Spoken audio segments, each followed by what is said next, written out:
Bonjour, amis de Pépitor, Pépitoriens, Pépitoriennes. On se retrouve ce soir avec une vidéo avec Pierre. On avait fait une petite vidéo la semaine dernière en parlant d'un peu de l'actualité macroéconomique et on avait dit que si jamais cela vous intéressait, on allait rentrer plus profondément sur des analyses d'actions ou d'indices. On a eu pas mal de demandes d'analyse d'actions.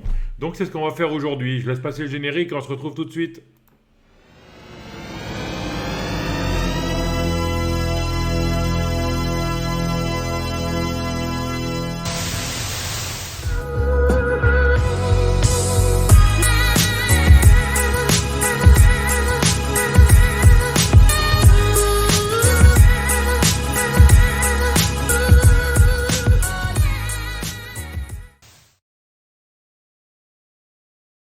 Voilà, comme d'habitude, je vous laisse le petit disclaimer en vous rappelant qu'on parle d'argent, de votre argent, donc faites attention. Sauvegardez votre capital, c'est l'essence, le gasoil qui vous fait avancer. Lisez bien le disclaimer, même mettez sur pause si vous voulez. Voilà. Salut Pierre, comment vas-tu depuis la dernière fois alors? Bah écoute, merci Denis, ça va très bien. J'espère qu'il en va de même pour toi et tous ceux qui nous suivent aujourd'hui. Merci à toi de m'inviter une nouvelle fois. Je suis très content de faire après un peu la macro dont on a parlé la semaine dernière. Je suis très content de revenir sur ta chaîne pour faire un point technique sur les quelques valeurs que j'ai pu voir dans les commentaires de la dernière vidéo. Puis ça va mieux pour toi, hein, parce qu'il y a un mois, tu nous avais dit que ça allait, que tu voyais les indices et les marchés monter jusqu'à la fin de l'année. Quand on s'était vu la dernière fois, il y avait eu un petit accident de parcours avec Evergrande et la crise énergétique. Et puis là, apparemment, les marchés te donnent raison. Écoute, on n'y est pas encore, hein. C'est vrai que là, la semaine dernière, on avait parlé plus d'une consolidation latérale plutôt qu'une vraie correction qui faisait peur. Moi, vraiment, j'étais resté confiant, hein, pour ceux qui avaient vu la vidéo de la semaine dernière. Ça m'avait pas fait peur du tout. On avait notamment parlé de l'affaire Evergrande en Chine, du secteur Mhm. de l'immobilier, etc. Donc, ça avait fait peur à pas mal de monde. Au final, on n'a pas tant corrigé que ça. On s'est consolidé latéralement. Je parle vraiment de manière générale sur une majorité d'indices. On est vraiment, c'est comme si le marché avait fait une pause pour reprendre un peu d'élan pour aller chercher des plus hauts avant la fin de Mhm. l'année. Moi, ça reste le scénario vraiment que j'anticipe pour cette fin d'année. Je pense sincèrement que autant septembre-octobre, ça a pu être difficile à cause de la volatilité, de la crise énergétique, enfin voilà, de pas mal de choses. Autant je pense que novembre-décembre, bah, historiquement, c'est des mois qui marchent bien déjà, Ouais. pour commencer. Et puis là, dans le contexte dans lequel on est, ouais, je pense quand même qu'on devrait faire de nouveaux tops sur la plupart des indices européens comme américains avant la fin de l'année, hein. Ok. Ouais, clairement, clairement. D'accord. Donc on va faire des actions aujourd'hui. On Ouais, alors, rappelle parce qu'on fait on fait beaucoup de trucs, mais quand même, tu travailles chez Active Trade, donc il faut quand même dire. On rappelle que la promo que vous aviez pour le 20e anniversaire, c'est ça, hein, c'est c'était ça. pas de commission sur les actions sans levier, c'est bien ça. Absolument. C'est-à-dire que c'était une offre qu'on a voulu faire de manière temporaire pour les 20 ans de la boîte. Tu l'aurais pas, enfin, je l'aurais pas mieux dit. On enlève toutes les commissions, donc zéro commission, zéro swap non plus pour les actions étrangères sur toutes les actions si tu les trades sans levier chez nous. Voilà. D'accord. Donc c'était un Et peu le pour spread, c'est célébrer. le même que le spread de marché. Ah oui, oui, oui, sur les Hmm. actions, il n'y a pas de spread. Enfin, quand je dis il n'y a pas de spread, nous, Active Trades, le broker, on prend rien sur le spread. C'est le spread de marché. Donc il y a un D'accord. spread naturel qui est fait par le carnet sur l'exchange concerné, hein. Par exemple, si on parle de Renault, on va en reparler tout à l'heure, on parle de la Bourse de Paris. Donc c'est le spread qui est négocié sur la Bourse de Paris, si tu veux. Et hors séance, comment vous faites On code pas hors vous séance. On code pas. vous cotez pas hors séance. Hmm. Ah non, ah bah non. D'accord. Non, non, non, ouais, c'est Ouais, c'est vraiment quand le nickel. marché. Ouais, c'est Quand vraiment le... d'équerre. Ok. Ouais, ouais, quand le marché ne code pas, on le code pas sur les actions. En tout cas, alors, c'est vrai que ça, c'est des reproches que je vois souvent passer sur Internet au sujet des active Mhm. trades. Et je peux pas non plus dire qu'ils ont tort, hein, mais on n'a pas un Ouais, mais d'un book autre d'action. côté, t'inventes pas le cours aussi. C'est-à-dire que tu as vraiment le cours réel. C'est-à-dire que si tu Ah cotes oui, hors séance, après tu peux dire bon ben allez, je mets un spread de fou. Ou... Non, c'est vraiment non, le cours du non. jour. En fait, voilà, le CFD, donc pour ceux qui comprennent pas, d'ailleurs, c'est pas mal, Denis, qu'on fasse un point là-dessus. C'est un contrat synthétique qui est fait par le broker en question. D'accord? Donc, c'est le contrat du broker. Alors maintenant, ce qui se passe, c'est que ce CFD-là, il est indexé sur un sous-jacent. C'est-à-dire que, par exemple, un CFD sur l'action Renault, c'est vraiment un contrat qui a pour but de suivre exactement l'évolution du titre Renault, tel qu'il est négocié à la Bourse de Paris. D'accord? Donc, après, ce qui se passe, c'est que, vu que c'est un contrat synthétique qui est créé par un broker pour sa clientèle de particuliers ou de traders institutionnels, peu importe, il y a la question de la contrepartie qui se pose, qui est toute naturelle, hein. C'est-à-dire que là, le broker, il a plusieurs choix. Soit il peut se mettre purement et simplement contrepartie du broker, pardon, des clients directement. C'est-à-dire que quand le client achète une action, c'est le broker qui la lui vend, d'accord? C'est ce qui est appelé à tort comme du market making, parce que dans l'inconscient collectif, enfin, on va dire populairement parlant, quand on parle de market making, on pense à le broker qui joue contre vous, c'est-à-dire le Mhm. broker qui vraiment est la contrepartie des trades que vous passez. Parce qu'on dit le broker joue contre vous, mais c'est vous qui jouez aussi contre le broker dans ces cas-là. C'est-à-dire que quand vous gagnez, le broker va perdre aussi. C'est pas unilatéral.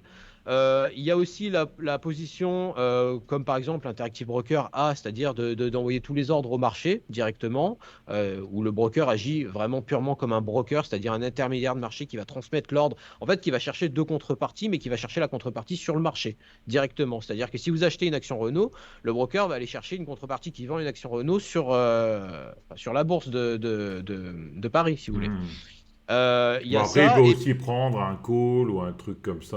Enfin, oui, après, alors, en ouais, fait, il y a après, une infinité, ouais. de façons pour un C'est de la broker de gérer couverture, son en fait, risque. quoi. Mhm. Voilà. Il y a aussi la possibilité de faire des 80-20, des 70% contrepartie, 30%, on va se couvrir sur le marché. Enfin, il y a une infinité de façons de gérer son risque. En général, en tout cas, nous, chez Active Trades, parce que je ne vais pas parler des autres boîtes, hein, je vais parler de Mhm. ce que je connais.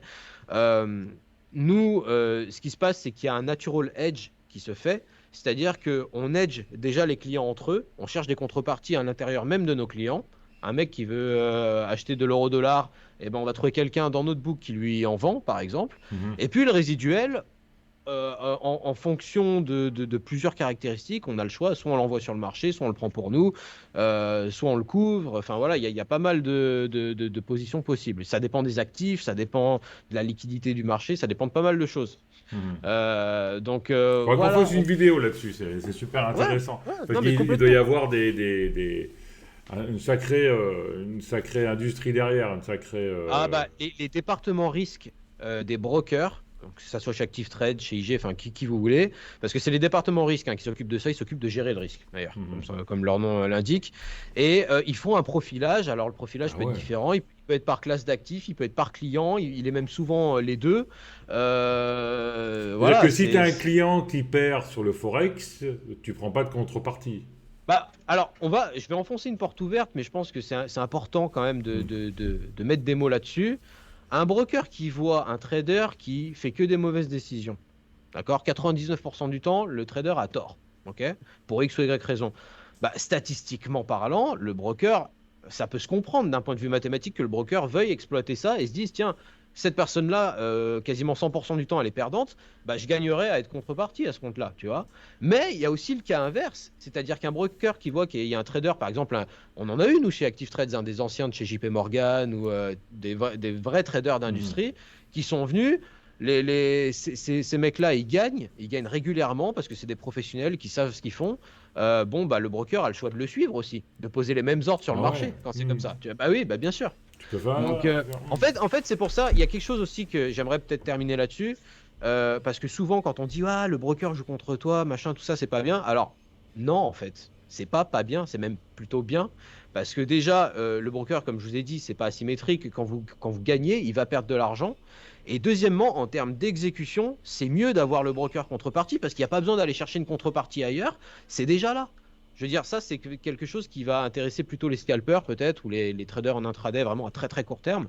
Mais à partir du moment où c'est votre broker qui va jouer la contrepartie, bah, vous avez quasiment aucun temps de latence, en fait, dans l'exécution. Et en plus, Euh, si t'es bon et si tu gagnes, le broker le broker est perd de ton l'argent. allié, quoi. Ouais, voilà. Non, tu m'as dit qu'il prenait la même position que toi. Ah, bah, si, ouais, bah, alors, je travaille pas dans le département risque, Hmm. encore une fois, mais en substance, c'est comme ça que ça se passe. C'est-à-dire que si le trader est vraiment bon, et on en a eu, hein, des vraiment, vraiment bons, bah, le broker les suit, généralement. Alors, il peut choisir de ne pas les suivre, il peut choisir d'envoyer tous les ordres au marché, comme je l'ai dit tout à l'heure, mais le broker ne veut pas nécessairement la perte de ses clients. Un broker, qu'on se comprenne bien, pour un broker, ce qu'il faut, je te l'ai dit d'ailleurs, je ne sais plus si c'était Hmm. sur la dernière vidéo ou hors antenne, mais c'est des clients qui tradent. Ce qui l'intéresse, le broker, c'est le volume. Il veut des gens actifs sur les marchés et le plus longtemps possible. Donc, bien évidemment, si vous perdez 99% du temps, il a tout intérêt à se mettre contrepartie. Mais si vous gagnez, il a tout intérêt à vous suivre. Bon, la plupart du temps, là je parle de cas extrêmes, Denis, hein, la plupart du Hmm. temps, les résultats des traders qui soient particuliers, on va parler des traders particuliers peut-être plus, qui ont moins d'expérience que les pros, c'est plus mitigé que ça. Tu vois, Hmm. peut-être que quelqu'un va faire allez, 35% une année, il va faire 15% l'année d'après, il va perdre 5% l'année d'après, il va refaire 30. Enfin voilà, c'est jamais ou blanc ou noir. En plus, ça dépend des actifs. Il y a des gens, quand on fait des profilages vraiment précis, on s'aperçoit qu'ils sont super bons sur le forex, par exemple, mais dès qu'ils traitent les indices, ils se cassent la figure. Hmm. C'est voilà, donc on sait que par exemple sur les indices, on va peut-être être contre eux, alors que sur le forex, on va peut-être les accompagner, par exemple. C'est Hmm. vraiment le broker, il s'en fout quelque part. Enfin, il préfère que vous gagnez parce que plus vous gagnez, plus vous allez trader. Et c'est ce qu'il cherche en fait le broker, c'est des gens actifs, des traders qui tradent finalement. Hmm. Donc voilà, c'est comme D'où ça le que ça se nom passe. Active Trade. Exactement. J'aurais pas trouvé meilleure transition. Ouais, Parfait. ok. Mais on fera une vidéo dessus parce que je vois que t'as pas peur Ah bah non. de dire ce qui se passe. Moi je l'ai appris il y a 3 semaines, donc voilà. Et Ah, les gens ont le droit de savoir, c'est normal, ouais. hein. C'est des sujets sensibles. Donc, Donc on ferme la parenthèse et on passe ouais. donc sur l'analyse des actions alors. Ouais, alors, comme j'avais proposé dans ma dernière vidéo, donc de la semaine dernière, où justement je parlais de ce contexte globalement haussier pour les indices, on était vraiment resté de manière générale sur les indices, on n'était pas rentré dans le détail, dans les secteurs, etc. J'avais proposé à ton audience de me donner quelques noms de grosses capitalisations, parce Mhm. qu'encore une fois, malheureusement, chez Active Trades, on ne propose pas les small caps, que je sais que vous adorez tous sur la chaîne Mhm. Pépitor. J'espère pouvoir changer ça dans un futur proche, mais bon, je vous garantis rien. Mhm. En tout cas, les gens avaient joué le jeu, hein, Denis, hein, sous ta vidéo, ils ont Ouais. commenté. J'ai pas pu retenir tout. Enfin, pardon, j'ai pas pu tout retenir puisque, bon, bah voilà, hein, forcément, la vidéo, elle aurait fait 3 heures. Mais j'ai quand même remarqué que ce qui se détachait, c'était beaucoup le secteur technologique américain Mhm. et quelques actions françaises, notamment des grosses capitalisations françaises, plus du côté industriel. Donc j'ai décidé aujourd'hui qu'on allait discuter d'Amazon, Microsoft et Netflix. Netflix qui a annoncé ses résultats hier en plus. Alors là, le marché n'a pas encore ouvert, donc on est peut-être dans une situation un peu inédite d'ailleurs. Et puis côté français, on va parler de Pas encore Renault. ouvert parce qu'on enregistre, hein, Ah, mais à l'heure où ça passera, ce sera ouvert parce que ça passe ce voilà. soir à 18h. Bon. Là, il est 12h42. Hein, Et ouais. c'est pas grave, de toute façon, j'ai bien marqué les graphiques. Ouais, Donc, les gens qui verront cette vidéo, même après l'ouverture du marché, pourront s'orienter, je pense. Donc, d'accord. Renault pour la France, ST Microelectronics, et puis la dernière, c'est Total. Voilà, pour D'accord. finir avec une action pétrolière. OK? Donc, je vais passer sur le partage d'écran, Denis, si tu le veux bien. Ouais, Bouge pas. Voilà, tu me dis quand tu vois tout ça. ouais. Je te dis, hein. Ouais. Normalement, c'est un beau graphique d'Amazon avec C'est tout bord. un canal haussier. Très Ouais. bien. Alors là, ça va aller vite. On va parler que de technique. J'ai fait la macro la semaine Mhm. dernière, de toute façon.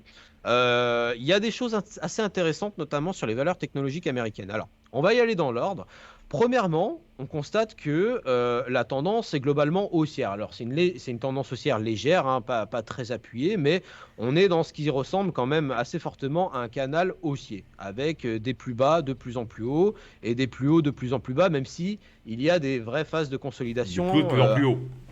Et pardon, ouais, Hmm. des plus hauts de plus en plus hauts. Merci Denis. Voilà. Même si il y a des phases de consolidation assez longues à l'intérieur même de ce canal. Je rappelle ici qu'on est sur un graphique journalier. D'accord? Une bougie est égale à un jour, ce qui fait que là, finalement, on est sur un graphique, on est sur un canal qui dure depuis le mois de juin, en fait, depuis fin juin, si vous regardez bien. Mhm.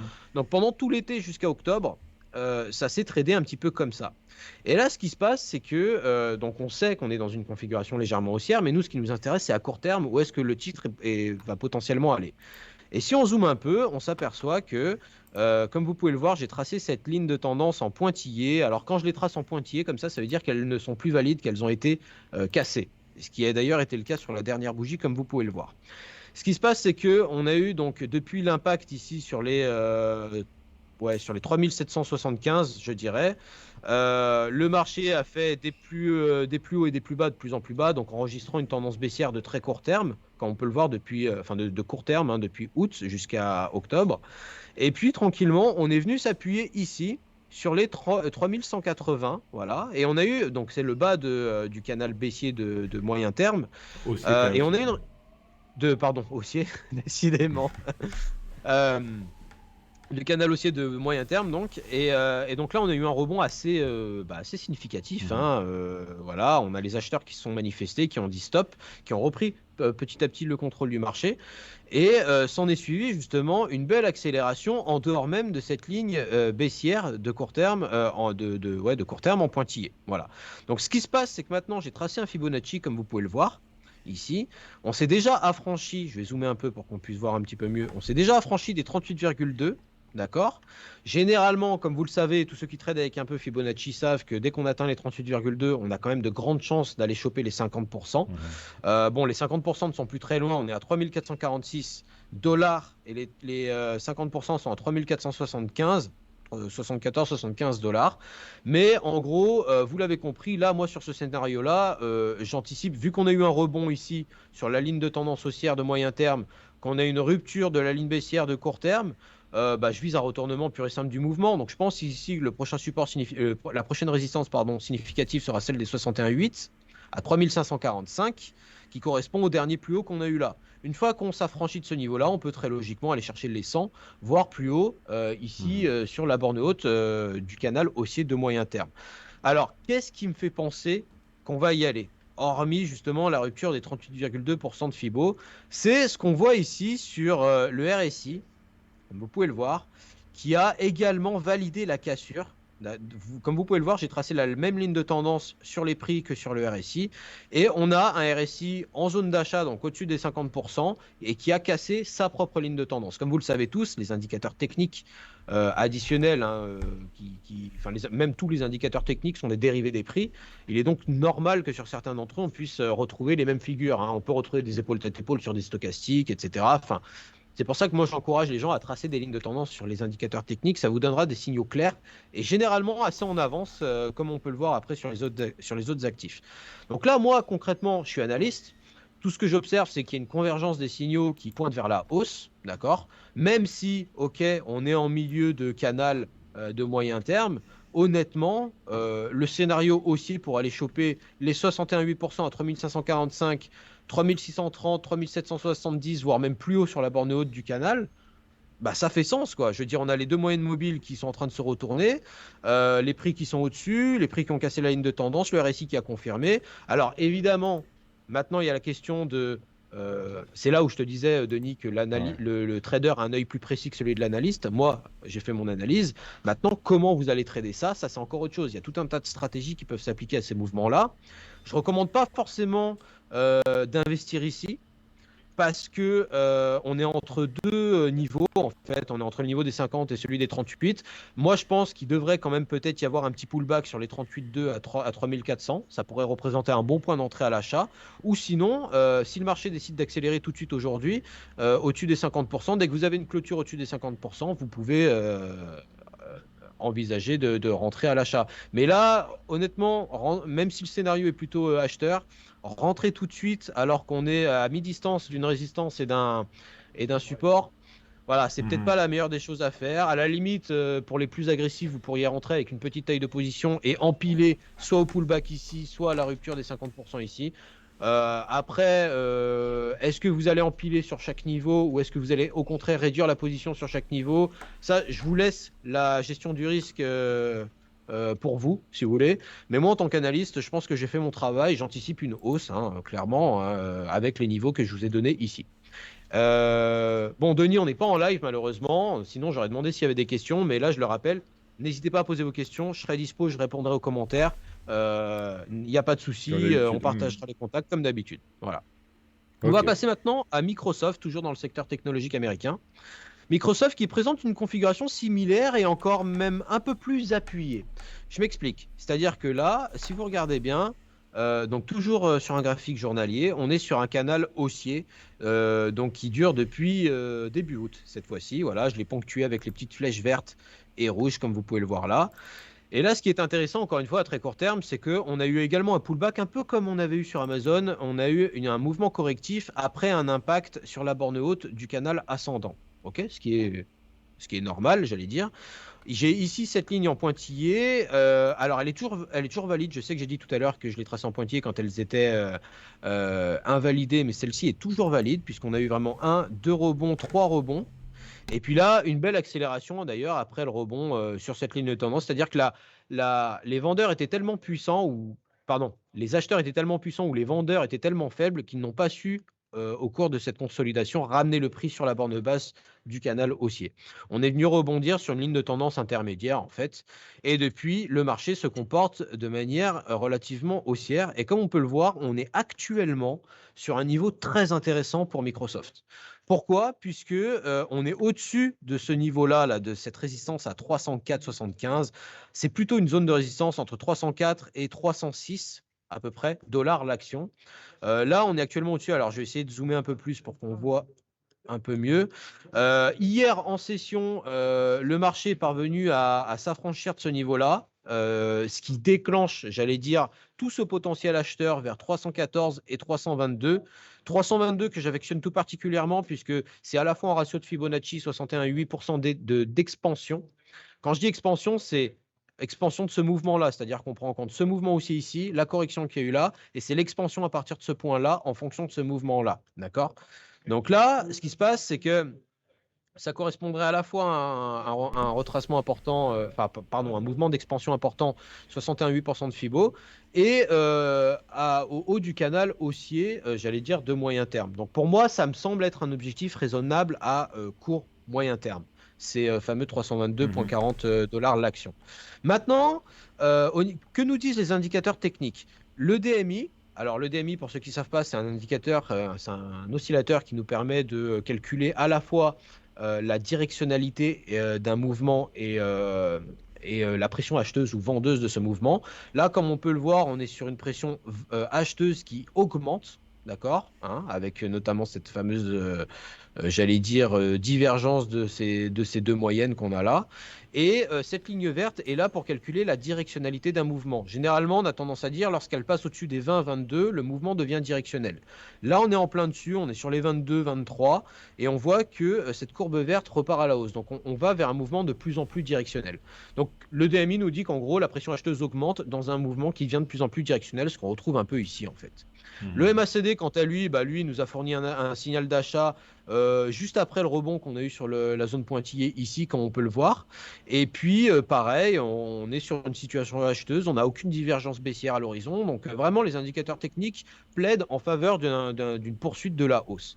Le seul bémol que je pourrais apporter à ce scénario, c'est ces trois bougies vertes qu'on a là. Ça, c'est quelque chose qui parlera à ceux qui suivent Karen Pelwal notamment. Je sais qu'elle elle regarde Elle parle beaucoup les beaucoup et des structures. trois bougies vertes, ouais. Voilà. Après un mouvement en trois bougies, généralement, on est en droit d'attendre un mouvement correctif, que ce soit en session ou en clôture. Donc, effectivement, j'inclus pas. Peut-être que sur un coup de volatilité aujourd'hui, il est possible qu'on fasse un pullback, qu'on aille temporairement en dessous des 308,25. C'est possible. J'exclus pas cette possibilité. Mais le scénario reste haussier. Voilà. Pour moi, là, on est sur un doji, on est au-dessus d'un niveau clé à 308,25. Alors, le niveau clé était 306,30, mais on est à 308,25. Voilà, j'envisage les 314,3 et 322,5 dans un horizon court moyen terme sur l'action Microsoft. Voilà.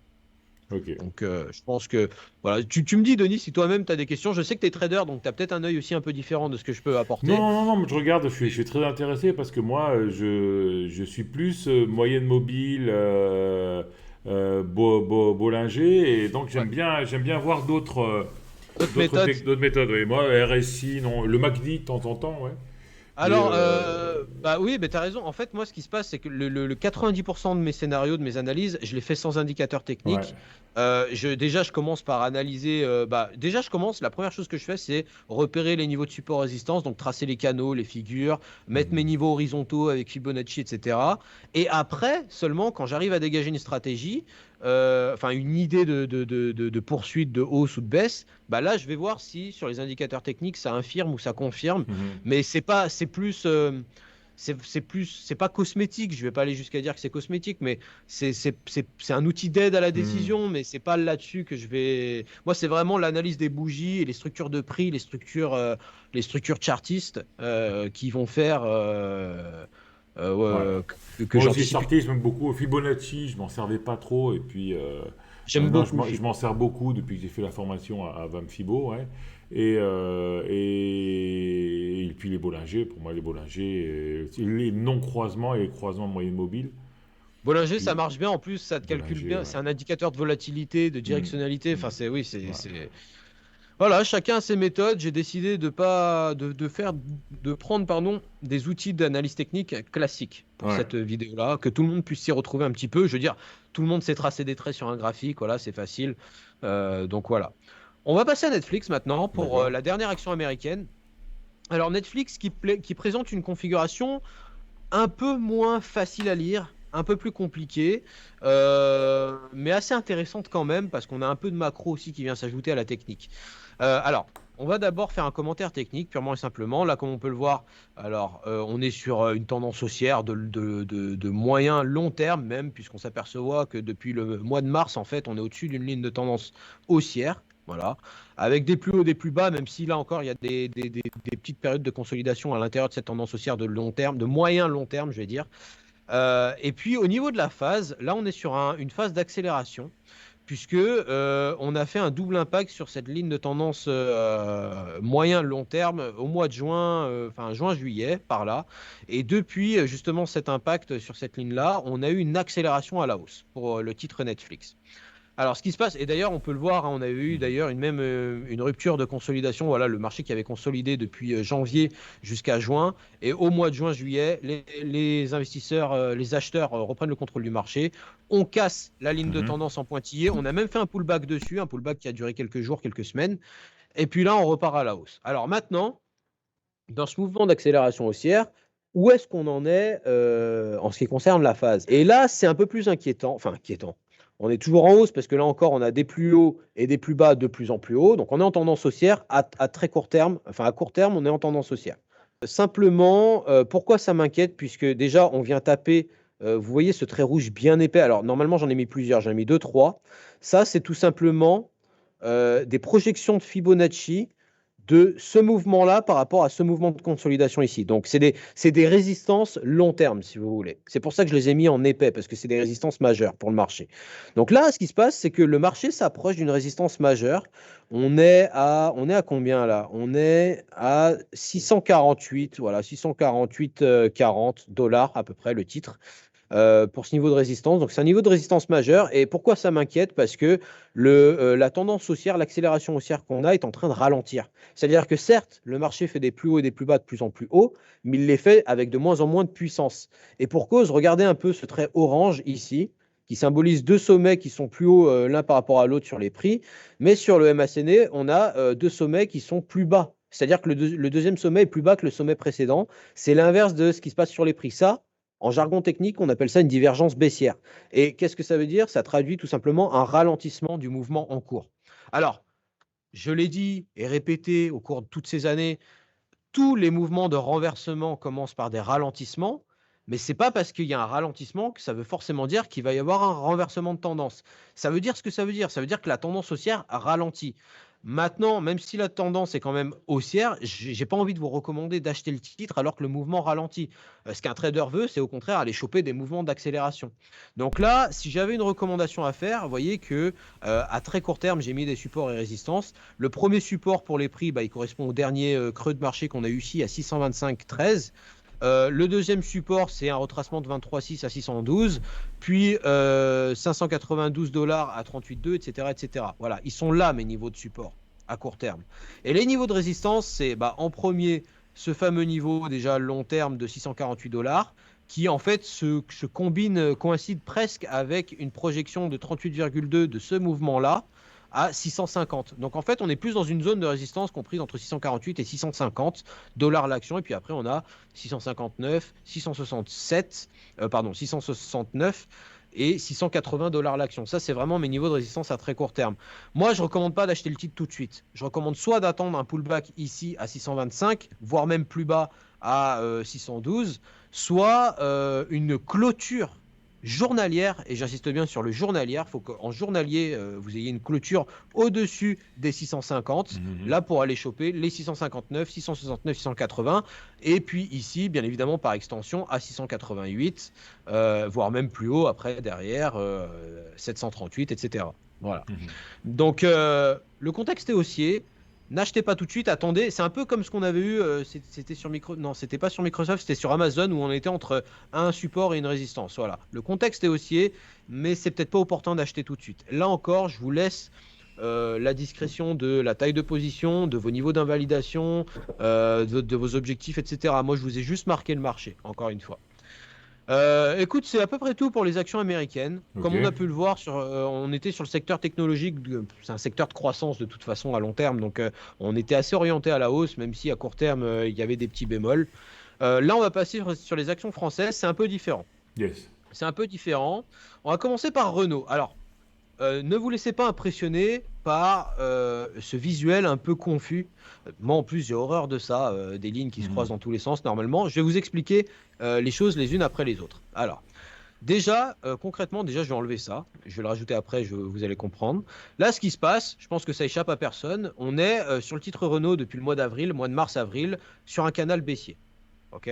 Donc, avec des plus hauts et des plus bas, de plus en plus bas, on peut donc raisonnablement dire que la tendance à moyen terme est baissière. OK ?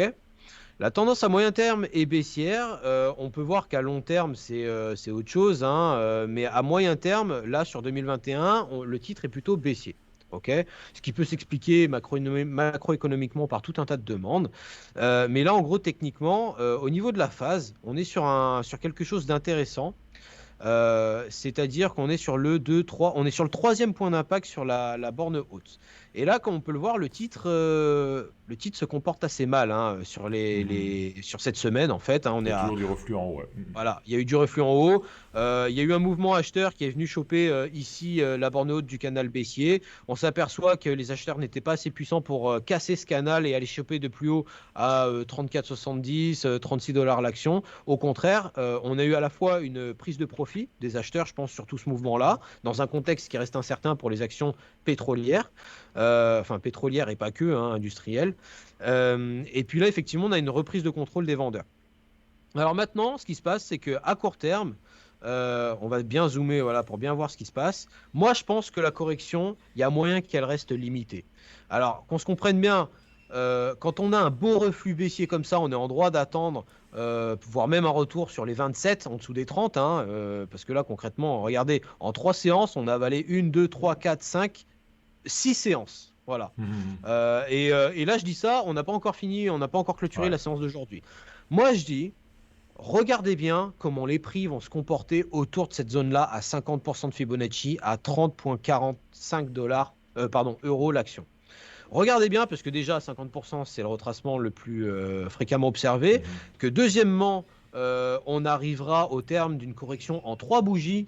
Encore une fois, coucou Karen Pelwal, on pourrait s'attendre à un reflux, alors pas nécessairement un retour de la hausse qu'on avait eu là et une cassure du canal baissier de moyen terme. Mais au moins, déjà pour ceux qui étaient acheteurs, ça vous donnerait une occasion de sortir avec un peu moins de pertes. Et puis, un moyen, comment dire, un trade d'achat selon, là, il faudra aller à plus court terme, en H4 par exemple, voir un peu les bougies, comment elles se comporteront à court terme. Mais honnêtement, je pense que ça peut se jouer à l'achat, puisque en plus, si on regarde le stochastique, on n'a fait aucun breakout. D'accord, sur la Mhm. ligne de tendance qu'on a là. Et comme je l'ai dit, d'habitude, les indicateurs techniques comme RSI stochastique affichent les breakouts, enfin les cassures, pardon, en avance par rapport au prix. Ils ont cette particularité-là. Là, c'est pas le cas. Là, ça pourrait être intéressant de se mettre en H4 à l'approche des 50% de Fibo, voir un peu. D'ailleurs, tiens, on pourrait même, il y a même une ligne de tendance qui a été cassée là qu'on pourrait tracer à court terme. Mais voir si on a des divergences haussières sur le stock ou le RSI, ça pourrait être intéressant. Donc, moi, ce que je dis, c'est n'achetez pas tout de suite, ne vendez pas tout de suite, même si on a eu un beau reflux ici sur la borne haute. Regardez comment les prix vont se comporter à 50% de Fibo sur les 30, entre les 61,8 et 50 en fait. Hein. On va dire la zone des 30 euros qui à mon avis est une zone psychologiquement forte pour le titre. Regardez bien comment les prix vont se comporter ici. Il y a bien moyen qu'il y ait un rebond, qu'on revienne ici sur les 32, voire même plus haut derrière. Hein. Donc on pourrait même s'amuser, tiens, j'ai pas fait ça. On pourrait essayer de voir avec le RSI si on a une cassure de ce canal-là. Eh ben, regarde, je vais le faire en live directement. Mhm. J'ai pas pensé à le faire. On commence ici. Hop. Ouais, non, on n'a pas de cassure sur le récit. On est vraiment. On n'a pas de cassure. Donc là, franchement, c'est mitigé. C'est très mitigé. J'ai du mal à me prononcer. La poursuite, quand même, le mouvement baissier prévaut pour l'instant à très court terme. On n'est pas exclu de voir un rebond, mais Puis là, le niveau sur lequel on est actuellement, il a été travaillé une c'est fois ça le truc. une fois la montée, une fois la descente. Il a re-été travaillé. On a un niveau important là quand même. Hein. Ouais, on est sur un niveau très très important. Donc, ouais, il va vraiment falloir voir comment les prix vont s'articuler. D'autant plus que on a les stocks de pétrole Là, brut américains. on a eu au mi-août, on a eu une dizaine de séances là on a travaillé la zone sur laquelle on est actuellement là. Ouais, Ouais, ouais, absolument. C'est une zone technique ouais, assez importante. C'est pour ça que je l'ai mise en épais d'ailleurs, ouais. si vous regardez bien. Donc, ça va être la croisée des chemins, je pense, pour Total, à très court terme en tout cas. Donc, à surveiller, surveillez bien ces niveaux. Ne rentrez pas, on reste en wait and see sur Total. De toute façon, C'est Renault. Hein. on a les chiffres sur Renault, pardon. Hmm. On a les chiffres des pétroles bruts américains qui tombent cet après-midi. Ça peut ramener un peu de volatilité aussi sur le marché. Mhm. Donc voilà, à voir. Pour l'instant, le scénario baissier prévaut quand même. Je suis Mhm. désolé de vous le dire, même si vous savez que j'aime bien être haussier sur les actions. Mhm. Là, pour l'instant, à très court terme, voilà, la séance en plus d'aujourd'hui est clairement baissière. Mais comme je le dis toujours, et comme le répète aussi Karen beaucoup dans tes vidéos, Mhm. c'est les clôtures qui font foi. Il faut attendre les clôtures. Voilà. Parce que c'est le résultat du match qui nous intéresse au final. Donc, on Ouais. tirera les conclusions qu'on tirera. Voilà. On va passer à ST Microelectronics. Alors, ST Microelectronics, c'est intéressant. Intéressant, puisque là encore, c'est pas très clair, mais c'est quand même plutôt optimiste, plus optimiste que Renault. On est sur un mouvement de hausse depuis le mois de mai, comme on peut le voir, on est toujours sur un graphique journalier. Hein.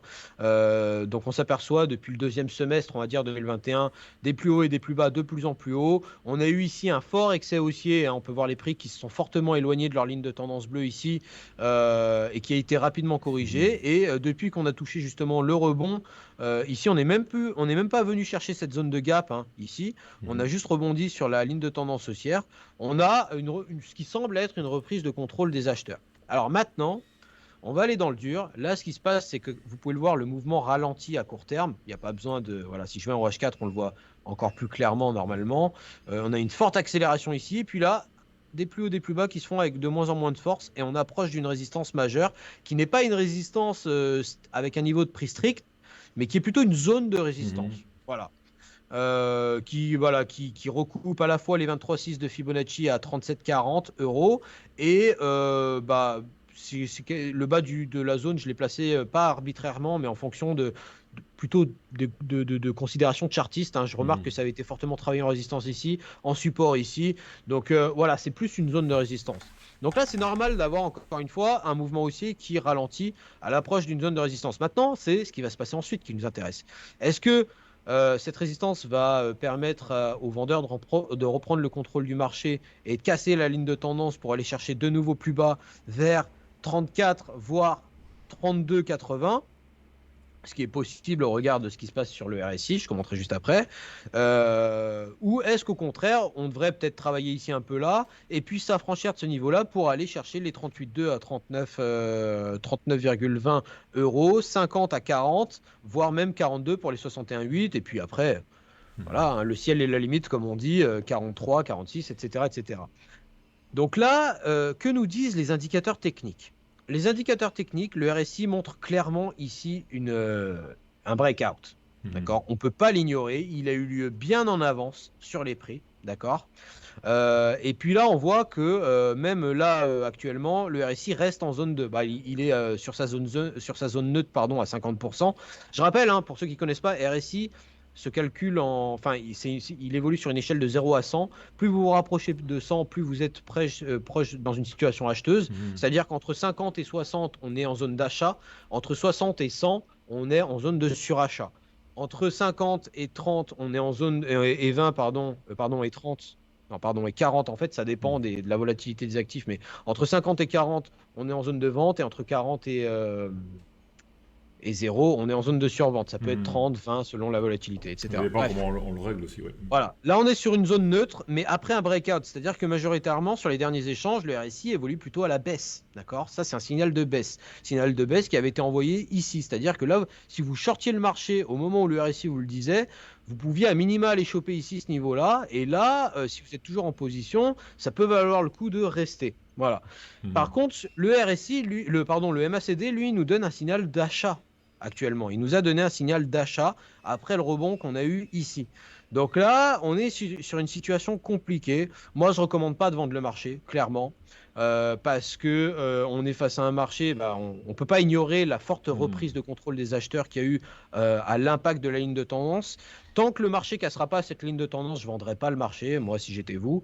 Bien évidemment, à très court terme, hein, si vous tradez sur du H4, H1, M15, peut-être que vous pouvez jouer un pullback ici sur la ligne de tendance haussière, mais honnêtement, je ne le vendrai pas le marché parce que rien ne nous dit en fait que tant qu'on n'a pas de cassure, la tendance haussière n'est pas invalidée. C'est compliqué de vendre des tendances haussières qui ne sont pas invalidées. Donc moi, je ne vendrai pas le marché. Par contre, maintenant, la question qui se pose, c'est si les acheteurs sont assez forts pour emmener les prix à l'intérieur de cette zone-là, voire même au-dessus des 23,6 à 37,40, là oui, là ça peut s'acheter. Ça peut s'acheter pour aller choper les 39,18, ouais, 39,20 à 38,2, voire même le dernier top là, au-dessus des 40, 40,5, 40,6 euros de l'action. Ça peut s'envisager. Maintenant, si demain vous avez à la fois non pas une cassure de la ligne de tendance, mais une cassure de cette zone-là, en fait, qui est une zone très importante, parce qu'on pourra avoir un bear trap en dessous de la ligne de tendance, mais un rebond assez fort sur cette zone-là. Là, si on a une cassure de cette zone-là, oui, alors effectivement, ça pourra dérouler un potentiel baissier à 61,8, 32, etc. Et malgré le fait que le RSI ait cassé sa ligne de tendance et évolue en zone des 50, je vous le dis, c'est l'expérience qui part. J'ai trop de fois connu ce mouvement-là. Le RSI, normalement, quand il casse la ligne de tendance et qu'il prolonge sa correction, il va assez rapidement en dessous des 30%, voire des 20%. Là, ce n'est pas le cas.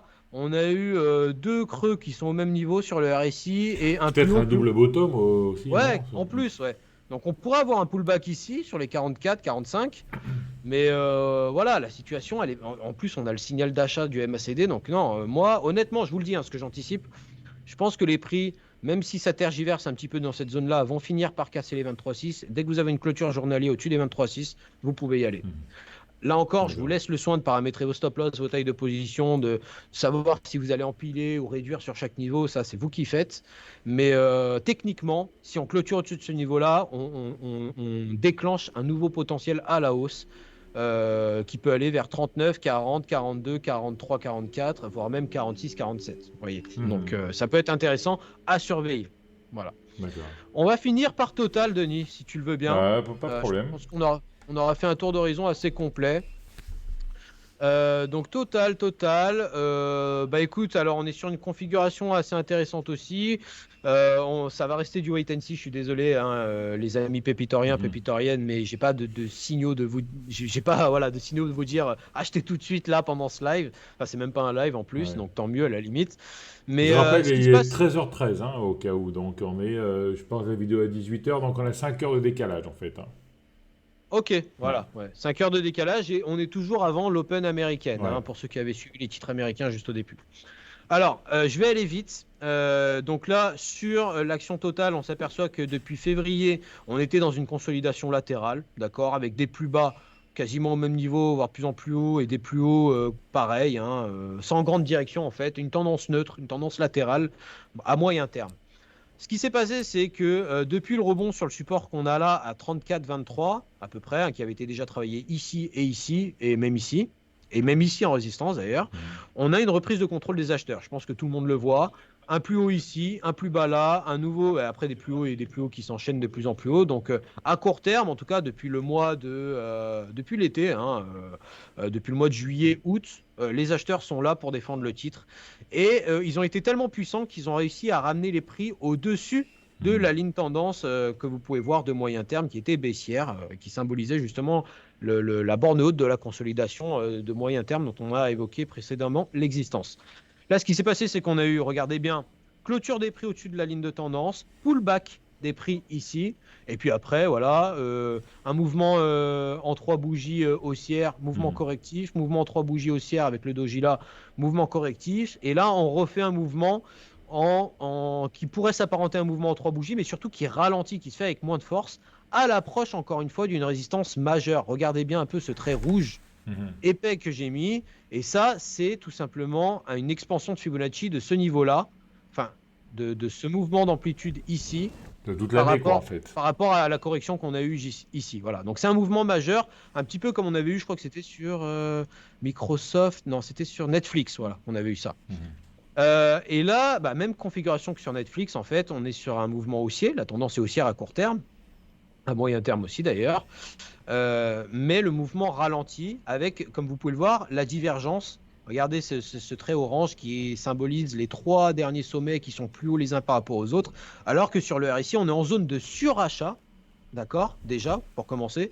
Et en plus, on a trois sommets qui sont descendants les uns par rapport aux autres. Ça, rappelez-vous, je l'ai dit tout à l'heure, ce sont des divergences baissières. Ralentissement de Mhm. marché à l'approche d'une résistance majeure, je ne vous conseille pas d'acheter. Pas tout de suite.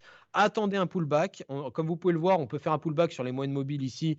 C'est quoi? C'est des moyennes mobiles à 21 et 13 périodes, je crois. On peut faire un pullback à 42, 23, 6. Je pense que ça peut se faire. On peut même faire un pullback ici plus ample. Mais honnêtement, je ne pense pas qu'on va faire un pullback jusqu'à 40. À mon avis, si on fait un pullback, c'est soit jusqu'à 44, 27 qui correspond au dernier sommet, soit ici à 43. Bah, tiens, d'ailleurs, je ne l'avais pas noté, on va le noter aussi. Voilà. Les niveaux de pullback préférés, Mhm. moi, ils sont là. Je vais le mettre en vert pour être cohérent. Voilà, là, voilà. Donc moi, je vous le dis, je pense sincèrement que le pullback qui aura lieu, ça se trouve, il n'aura pas lieu et on va faire une clôture journalière au-dessus de ce niveau-là, hein, on ne sait pas, hein. Mais si vraiment on a un rejet aujourd'hui des prix, et là on voit à court terme que les prix ont du mal quand même, hein. Regardez un peu, ça se voit, je veux dire, que le marché diverge, que le marché a de plus en plus de mal à faire ses plus hauts. Euh, le marché devrait corriger, moi je pense très sincèrement, vers 43,30. Ça me semble être un bon niveau pour un pullback. Voire ici les 23,6% à 42,47. Je ne pense pas que le marché ira plus bas. Parce que s'il va plus bas, ce serait les 38,2%, Mhm. ce qui débloquerait le potentiel baissier des 50 et ce qui ramènerait les prix à l'intérieur de la figure de consolidation. J'y crois pas. Donc Mhm. moi je pense que ça va être soit 44, 25, 27, soit 43, 30. Si on fait un pullback sur ces niveaux-là, ça pourra représenter d'excellents niveaux d'entrée pour le marché, pour aller chercher à court terme, je vais vous le dire, hein, on va être complet jusqu'au bout. À court terme, on va aller chercher... où est-ce que je les ai mis décidément ces niveaux? Je les ai mis super loin. Attends, je vais me mettre sur un graphique weekly. Voilà. On peut aller chercher les 61,8 à 45 euros, 45 euros, point 60 à 76,40, puis enfin un retour ici sur les plus hauts qu'on avait d'avant la pandémie, en fait, hein, finalement, à au-dessus des 50 euros l'action. Voilà. Ok. Je veux dire, moi, honnêtement, quand je regarde ce graphique en weekly, c'est même encore plus clair, quoi. Hmm. On y va avec des marches escaliers, tout est clair. Voilà. En plus, ça, on regarde sur 1, 2, 3, ça fait 4, 5 semaines qu'on est en hausse. Donc, honnêtement, le pullback de très court terme est plausible, voire il serait même sain, en fait, le Mhm. pullback de très court terme. Donc voilà, rentrez pas tout de suite sur le marché. Le contexte reste haussier. Moi, je pense qu'on va faire des nouveaux plus hauts avant la fin de l'année. De toute façon, je vous le dis, je vous le répète. Ouais. Attendez un pullback à très court terme à 44, 27, 25, voire 43, 30 pour agir très proche de niveau d'invalidation au cas où si le marché venait à se retourner. Voilà. Écoute, je pense que j'ai fait à peu près le tour, Denis. Ouais, super, Euh, super David. En plus, super Pierre. En plus, ce qui est bien, c'est que tu te mouilles, quoi. C'est-à-dire que, ouais, ouais, ouais. on À essaye, la hein. différence d'autres analystes, c'est ça peut faire ça, ça peut faire ça. Tu dis ça peut faire ça, ça peut faire ça. Mais à mon avis, ça fera ça, quoi. Ouais. Ouais. On essaye, écoute. Ok. Donc, bah, écoute, rendez-vous, on se refera un autre briefing, je pense, avant la fin de l'année. Et puis, Ouais. le rendez-vous est pris, quoi. Ok. On verra, on fera un petit update. En tout cas, merci à tous hein, d'avoir suivi ce point un peu plus technique que d'habitude. N'hésitez pas à poser des commentaires, moi je répondrai. S'il y a des questions, peut-être je suis allé un peu vite sur certaines notions. N'hésitez pas, je serai là pour vous. Ok. En tout cas, Merci merci à Pierre. toi, Denis, pour l'invitation. Ok. Et puis, on se revoit pour un prochain briefing. Ok, merci Pierre, merci pour tout. Donc, comme d'habitude, mettez des commentaires. Pierre répond toujours. Faites sonner la cloche. Abonnez-vous à la chaîne. Et mettez les pouces bleus. Merci. Au revoir à tous. Ciao. Ciao Pierre. Merci à tous. Au Ciao, revoir. ciao.